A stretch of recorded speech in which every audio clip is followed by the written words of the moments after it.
Kijk Kim, daar is de ponyclub. Lisa zit omgedraaid op het ponykuil en wijst naar rechts. Kim gaat in de stuipbeugel staan. In de verte ziet ze een paar hekken in het bos. Bij de hekken staat een houten gebouw. Bedoel je die schuur daar? Vraagt Kim teleurgesteld. Lisa's vader lacht. Ja Kim, dat is nou ponyclub de bosridders. Een buitenbad en een oude schuur. Kim zit achterom naar de paarden van Lisa te kijken.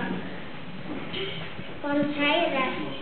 Ze moet omhoog kijken, want hij rijdt op Armin zijn zwarte paard. Ik had een echte manege verwacht, met stallen en zo, zegt Kim.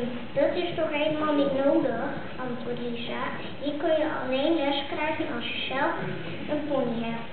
Daarom zijn er geen stallen en een binnenbak is veel te duur.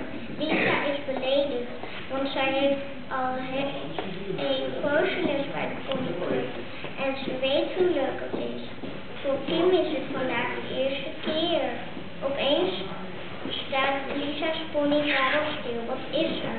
Vraagt Kim verbaasd. Lisa zegt, het is weer zover. Karel heeft een hekel aan de lessen. Moet hij zich zo uitslopen. Daarom zit hij hier altijd. Kim grinnikt. Het is altijd hetzelfde liedje met Karel. Hij is heel luid en vreselijk eigenwijs.